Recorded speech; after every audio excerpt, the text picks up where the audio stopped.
Hello, everybody.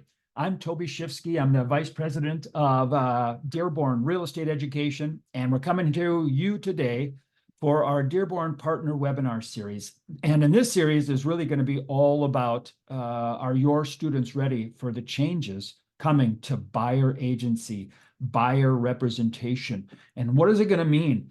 After all the lawsuits, after the Department of Justice, who still has a hand in this, by the way, I'm going to throw one big caveat out on what we're going to talk about today, is the DOJ still could fire up a wrench in the works. But short of that, kind of the groundwork is laid, the plan is laid. We're going to talk a little bit about that timing. And really what I want to make sure we talk about is, what does it really mean to your students? 50% of all transactions is somebody representing a buyer, and all different ways. And today, right now, in nearly 97% of all those transactions, that buyer hasn't had to negotiate the commission. They haven't even had to have an agreement in many states with the buyer who they're representing in the transaction.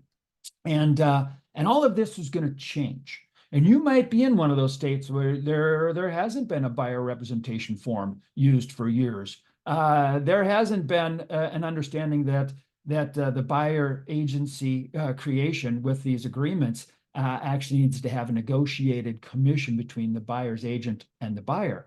As a matter of fact, we're going to go through what some of these changes mean, because I think the intent of this meeting today is to give you an idea of the pressure that your students are going to be under in order to perform in the marketplace. Because we all know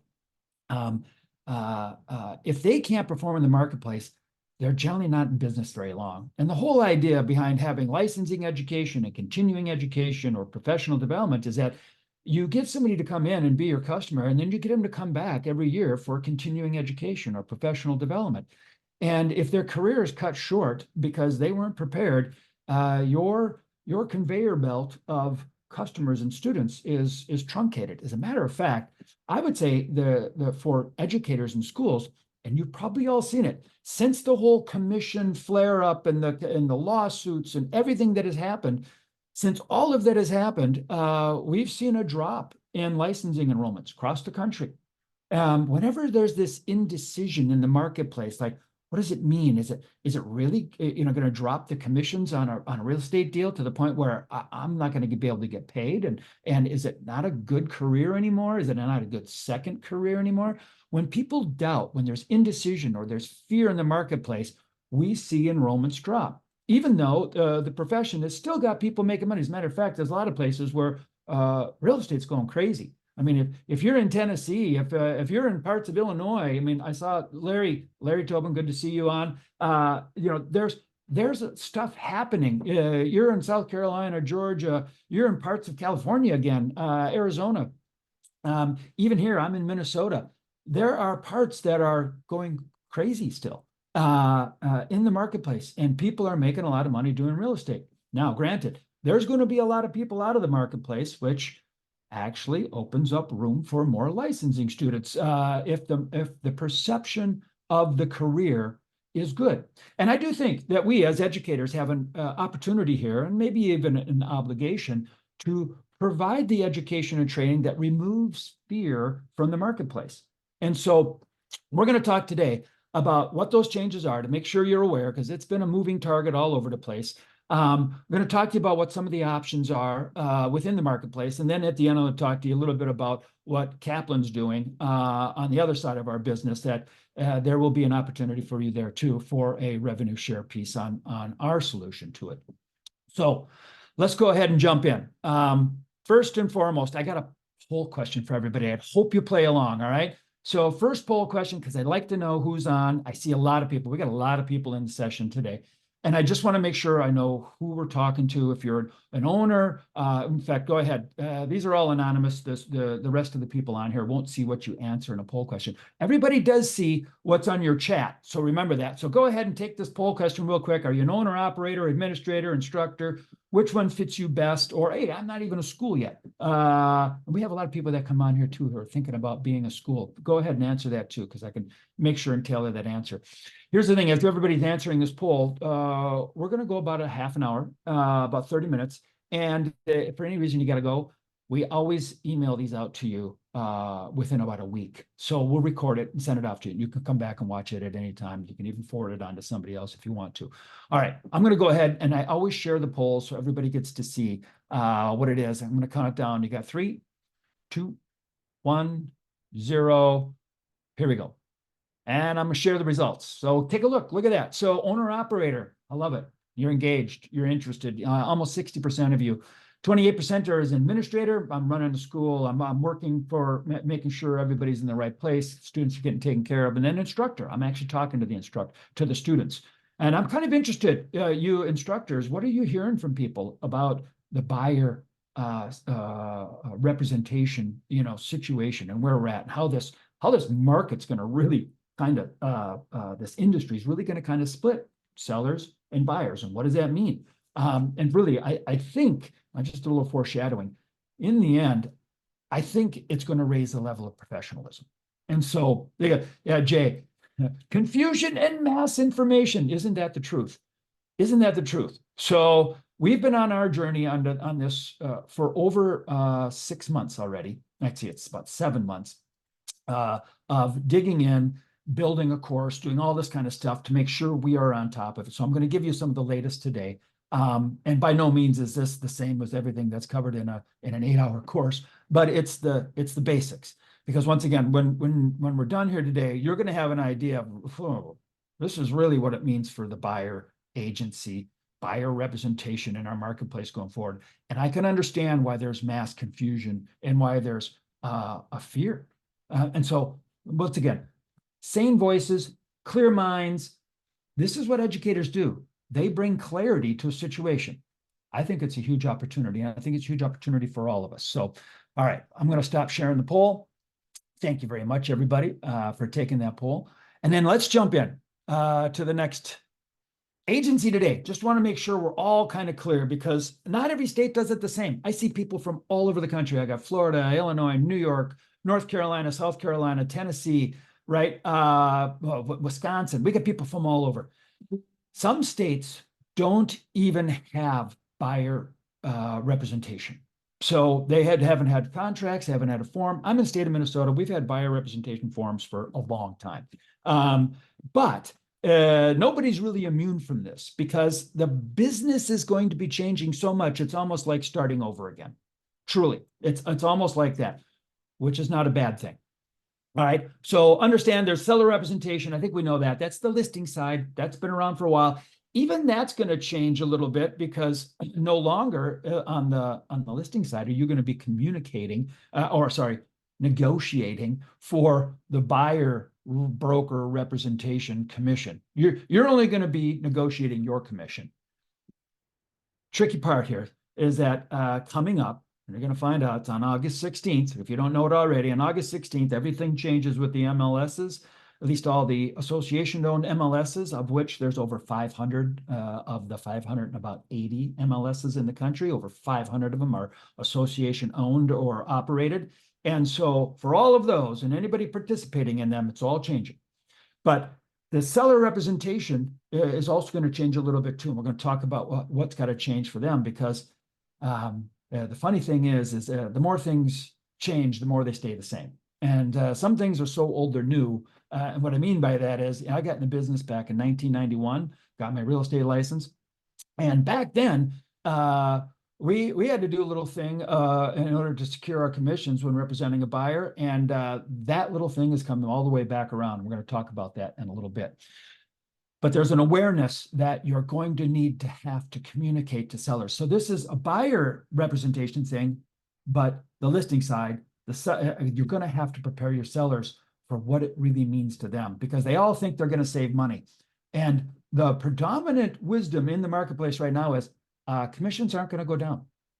And we're going to cover that in a little bit too. But the other part is buyer representation, right? Yeah, you're representing a buyer. And we're going to cover exactly what triggers that now in the new world because there's a big requirement on August 16th that says, oh, if you're working for the buyer, here are the things here's the one big thing you have to do. I'm going to talk about that in a second too. Dual agency, some states allow dual agency where one brokerage either the single agent or a couple agents, both working for the same brokerage, can represent the buyer and seller.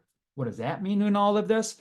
Designated or appointed agency. Some states have, I'm designated working for the buyer or the seller, even if I'm in the same brokerage as the listing side. So depending on what you have, you're going to have to understand on a state-by-state basis what type of representation you need to use when representing a buyer. But needless to say, you're going to have to pick, and it's going to have to be in writing.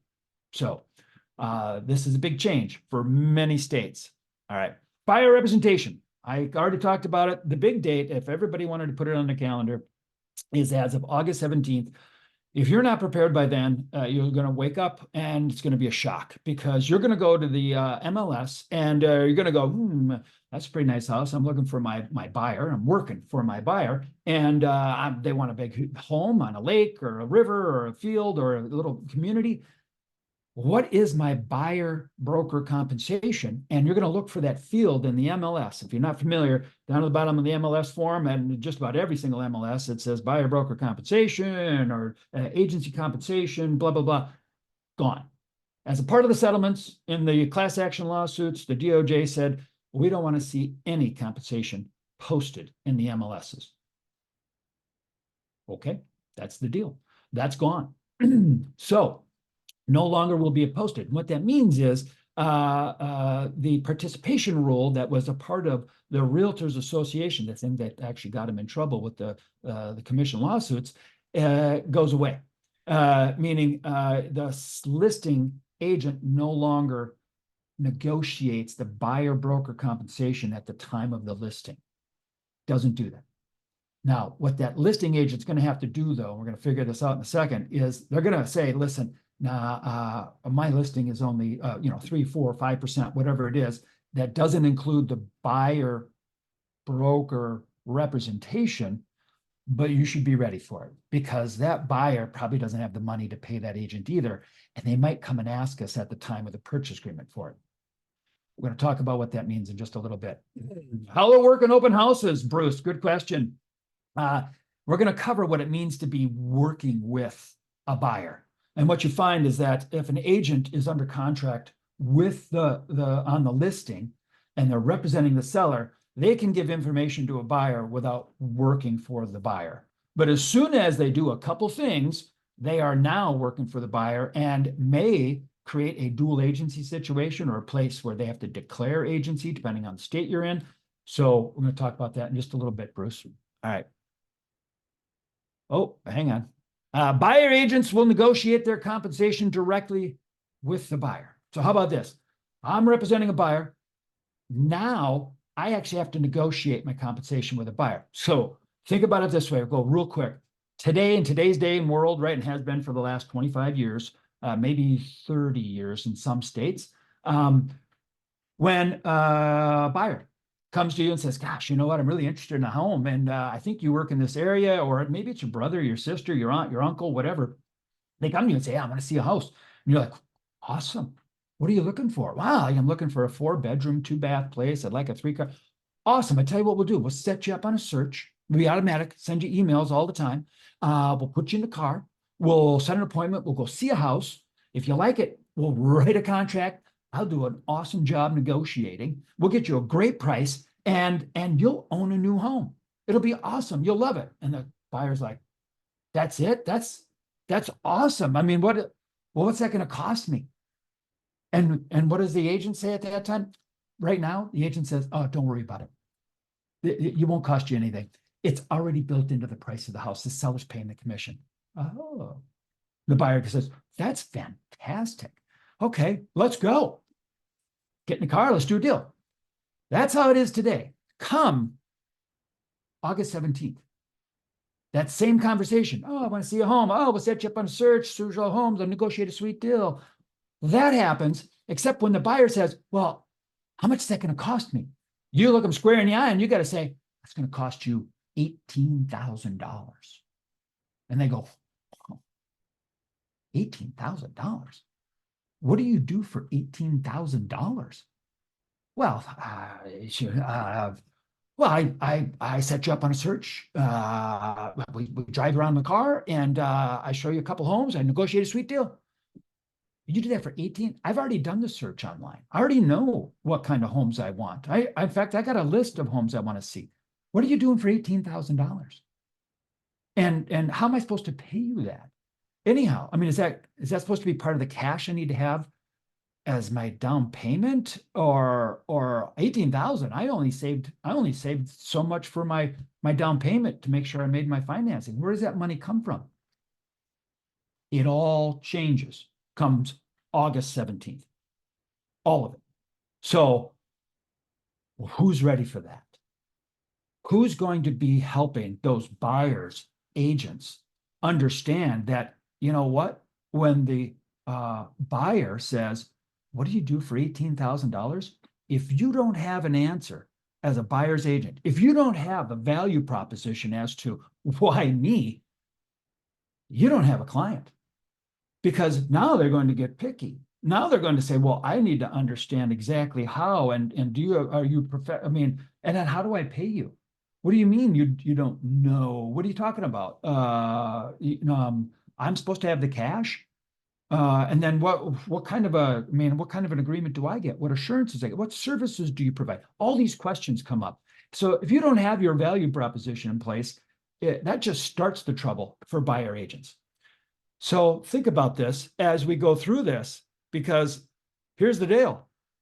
Come August 17th, there's only going to be 3 ways, essentially. There might be some oddball ways, but this is 3 general ways that a buyer's agent is going to be able to get paid.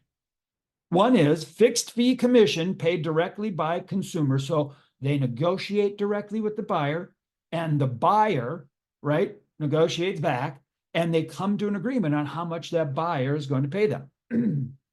That's kind of what the DOJ wants. The Department of Justice wants that to happen. They want the buyer and the buyer's agent negotiating, right? Then the other way is, you can get a concession from the seller. Remember I said at the very beginning, some things are so old they're new. Well, the old is new is me representing a buyer can actually, and always have been able to, we just haven't for decades because the listing side had already kind of groomed the commission, so to say. They'd already provided for a commission to the buyer, so I haven't had to ask the seller.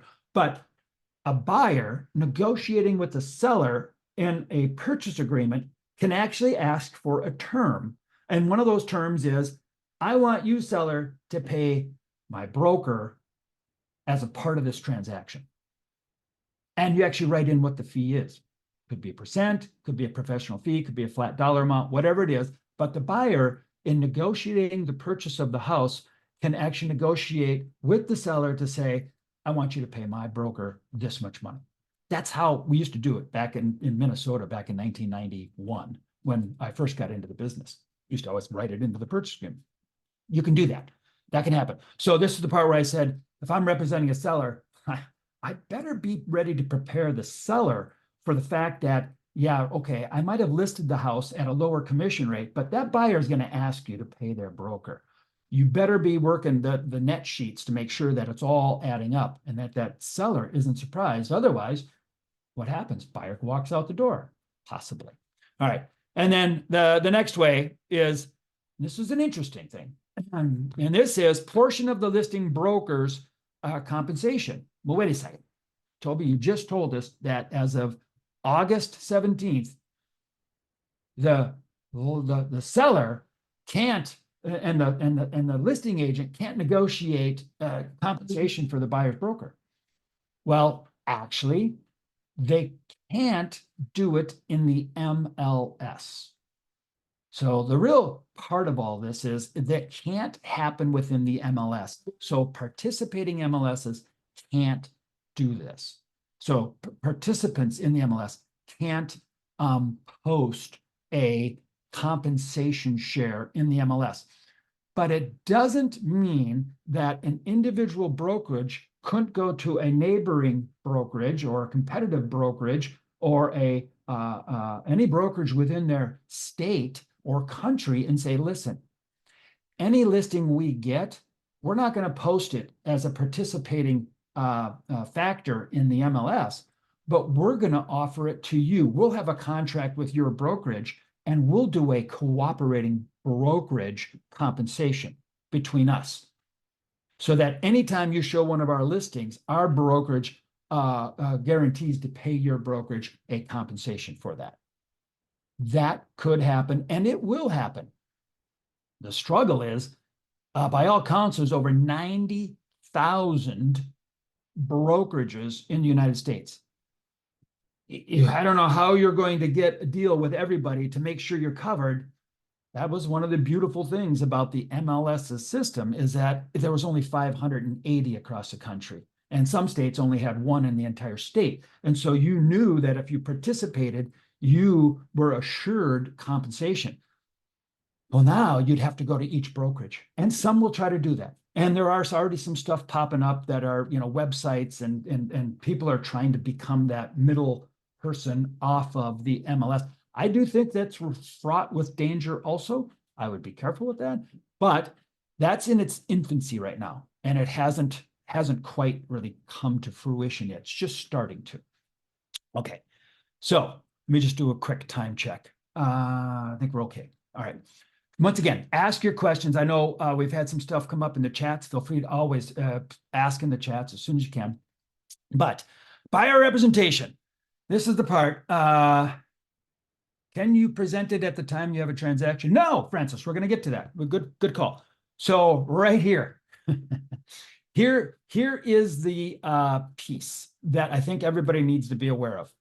Well, actually, Francis, can you present it at the time you have a transaction? Do you mean like between the brokers? Maybe, but would it be an all-encompassing agreement, or why don't you just write it into the purchase agreement, or I don't know. That's a little tricky question, but here's where we're going to get into. How are buyers going to be able, our buyer representatives going to be able to determine what needs to happen? So, because as of August 17th, yeah, look at William's already jumping on it. Cooperative broker agreement may be price fixing. Yeah, you got to be careful. Like I said, it's fraught with danger doing those kind of agreements. But on August 17th, one of the biggest parts is, if you're a participant in a local MLS, you must have a written agreement before you can do any working with the buyer. Now, hold on. Think about this. To this day, to right now, even, right? Generally, when a buyer comes in or calls you and says, hey, I'd like to see a house. Yeah, all right, let's go take a look at it. I get them there. Maybe I give them an agency disclosure, which is a disclosure about what type of agency is being created. Some states have an agency disclosure requirement at first substantive contact. Great. But here's what happens in the new world. If you do any of these things, you must have a written agreement prior to doing this with the buyer, right? Identify potential properties, arrange for buyer to tour the home, right? Facilitating negotiations, presenting offers. Clearly, if you're already presenting offers, you are way down the pipe. But one of the key points that are coming out, as in people are like, well, am I really representing? Am I not representing? I can tell you this, what it looks like everything's pointing to, and what all the experts are pointing to, is this is absolutely triggered that you are working with the buyer if you are touring a home. If you set up and tour a home with them, you are absolutely working with a buyer. And at that point, so this means prior to, you have to have a written agreement. And that's a buyer representation agreement. And generally it states how you're going to get paid.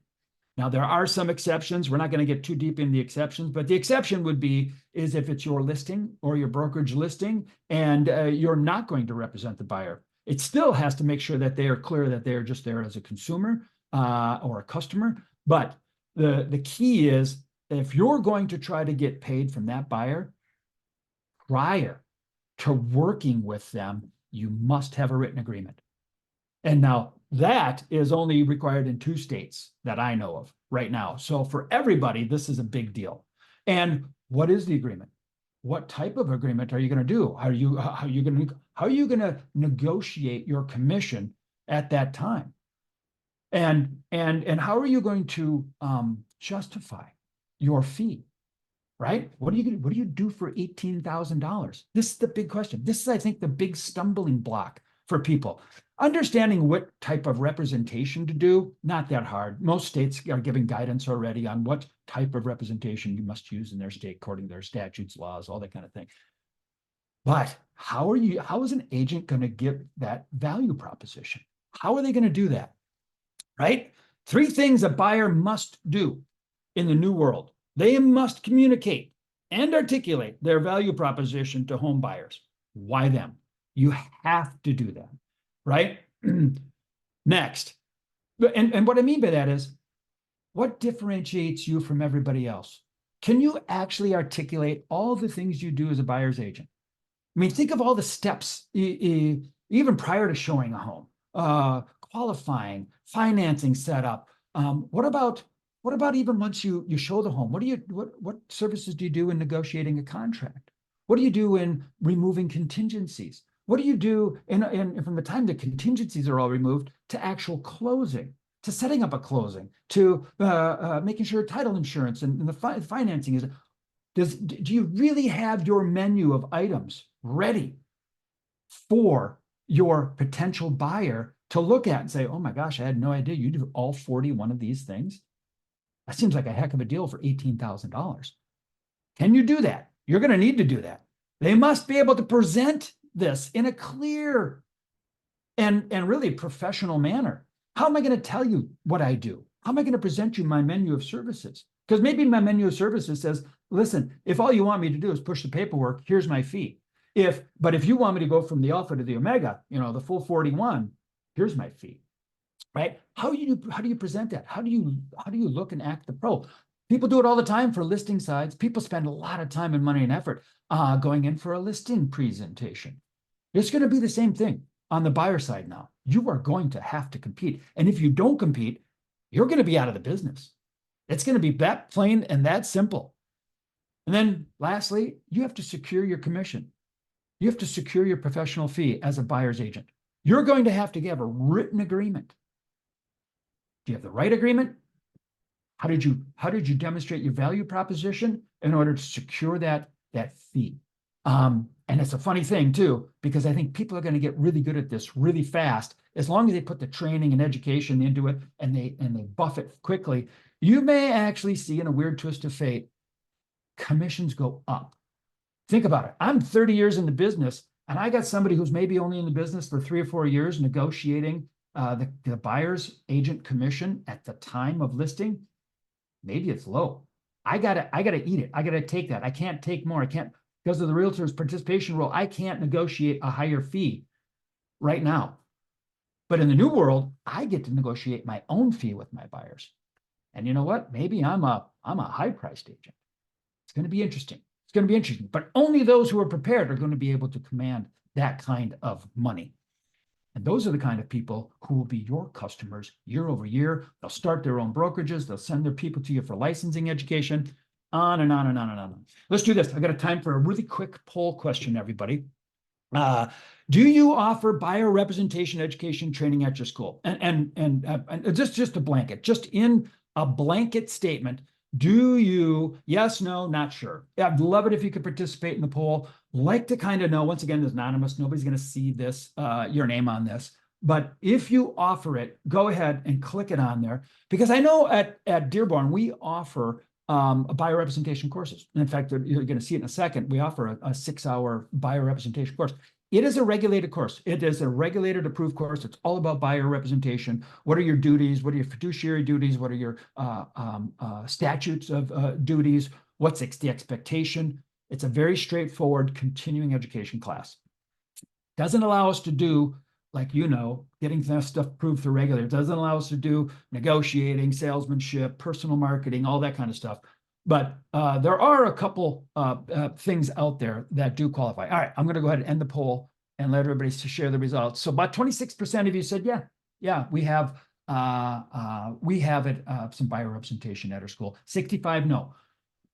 You're not alone. And this is pretty typical of what we see across the country. It's about 2/3 of them don't offer any sort of buyer representation. Like I said, only 18 states actually recognize a buyer representation form, any form, recognize it officially, 18 states in the US, 32, nothing. So for 32 states, maybe you're in one of those states, this is all new and it's scary. And so let's remove the scare. We got answers. We got solutions. We're going to talk about it in a second. Okay. So let's go on. Oh, here we go. Current course is available. I think I just talked about this. RE Campus, Biorepresentation Real Estate, 6-hour course. Got that. Some of you already have it. That's for CE.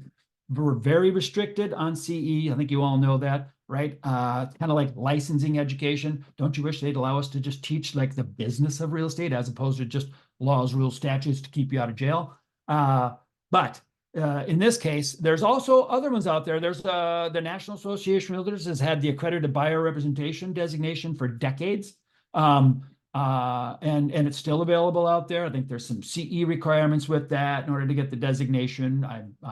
I'm thinking there's some people looking for alternatives to National Association of Realtors. I can tell you this. I know that there are MLS services now accepting new members who are non-realtor members, even in the realtor-owned associations. Not only the MLSs, but in the associations. I don't know how that works. I don't know how you have non-realtors in a realtor association. I don't know yet, but that is starting to happen, right? And I tell you what, Jay, the last time I saw it, it wasn't. I think it's starting to be, but I'm not sure it completely is. Not like ours. We created a course, our buyer agency professional course at Kaplan, that is all brand new. And it's updated every week at this point. And so here is kind of another solution. This is kind of the program that we've dove into for the last, it's almost 7 months now, preparing for this day. It was clear to me, like a sea change in the industry, that things are separating and there's a lot of scared people out there. And we wanted to make sure we had a solution. So Kaplan has a new buyer agency professional course. You complete the course, you can apply for the designation. The course retail price is $199. It's an 8-hour course. We offer it as live online right now. The on-demand version, it's a video version, will be coming out in by the first week of August, which will be in time for this changeover. But we're offering it because of technology and because of a couple things. We can offer it to our wholesale partners. If you don't have a solution and you want a solution, we're offering it to the wholesale partners through an affiliate program where you can offer it to your students, your customers, whatever, to anybody who comes to your website or you want to mail to this course as a solution. Like I said, the change is big, it's real. We didn't want to leave you hanging out there. I know some people are sensitive about, oh, Rosenda, I don't want to send my customers to Kaplan. Totally get that. But I can tell you that this course is a standalone, it's a beautifully strong piece of education and training. Everybody who walks out of there has a clear vision of what they want to do. We offer, like, I mean, if they first off, they're going to identify, right, the proper buyer representation they need to use. The students that come to this course, they're going to be able to create their value proposition. We actually take them through exercise to understand how they're going to differentiate themselves in the marketplace. They learn how to secure the professional fees, right? How to get the contract, how to ask for it, how to negotiate it, right? So they go through their value proposition. They go through a buyer representation presentation. We actually provide marketing tools to the students in this. They get access to a marketing center that has templates of everything they need in order to communicate this information to people. They have I don't know if you're familiar with Kado, which is an online, like a personalized website tool where I can create a personal website just for one buyer or one owner of a house, and I can drop in all my information in tiles, and I'll look and send like an email, and they click into it. It opens up their own private website with all their assets in there, everything from contracts to maps to their CMA or whatever. These tools are meant to differentiate these people, to reduce fear, to give them the tools to be successful in this new world. And you can be a partner if you want, right? The Kaplan affiliate partner, you'll receive, if you want to, if your school or you want to, right? We're just doing it through a promo code, very straightforward. Students will go to and drop into the course to purchase it. They get a 10% discount. You, the school, get a 30% rev share off of the net enrollment. So trying to like seriously make it beneficial for you too, so that not only can your students succeed, your school can succeed. And I know some of us are looking for that revenue right now because licensing enrollments are down. Well, there's a million some agents out there who don't exactly know what's going on, and they need some help, and they need a clear voice. If you're interested in this, if you're interested in collecting a revenue share, I think Kate Wagner just dropped a link into the chat. If you're interested in that, there's a form stack letter there. You just fill it out real quick, takes like 30 seconds, and you'll be contacted in order to get set up, to get your own promo code, get your affiliate relationship, and you can start marketing it to your people as a solution and gain a 30% market share, straight cash, right to you, no other costs, no other anything involved. So once again, trying to bring you solutions. Totally understand sensitivity. If it's something that doesn't work for you, totally get it. But you should be prepared as a school to answer some of these questions for your students. You should, look at other avenues for getting courses and ideas. There will be opportunity out there. I do know it takes a long time to put some of these things together, and we've done it. We've done a fantastic job. We've had over 200 students go through already. The reviews are hot and raving. That's the live online. So this would be for live online and for the asynchronous when it comes out. You get access to both. So like I said, there's a couple tools in here that they get as a part of the registration. I think it really prepares students for an awesome opportunity to reduce fear and become clear what they need to do in the marketplace. So I got one last poll question for everybody. If you didn't grab the form or you can't grab the form, you can answer this poll question real quick. And the poll question is really going to be a marker for us to make sure and contact you if you want to. So here's the current poll. And the poll question is this: would you like to offer the Kaplan BAP course and designation? If you do, answer the poll and somebody will contact you later. Or otherwise, grab that form stack out of the chat if you want. If not, make sure you're thinking about how you're going to help your agents. 50% of the marketplace. I mean, 50% of everything is a buyer side of a transaction. They're going to need something. And so how are you going to participate in that? How are you going to be a part of it? Everybody, I appreciate you, appreciate your time. Look at this. We got a really good response rate coming on this poll, by the way. All right, I'm going to go ahead and shut the poll down in about 5, 4, 3, 2, 1, 0. I'll even share the results. Look at that. We got like 77% of you said, contact me. Awesome. Awesome, awesome, awesome. All right, everybody, thank you very much. We'd like to hear from you. Once again, trying to bring some clarity to what's happening in the marketplace. Just remember this, as of August 17th, everything changes. And there's going to be a ramp up to that period. There's going to be fear, and there's going to be an unknown and an unsettled industry. We need to remove that clouds. We need to remove that unsettledness. And I think educators play a role in that part. So thank you, everybody.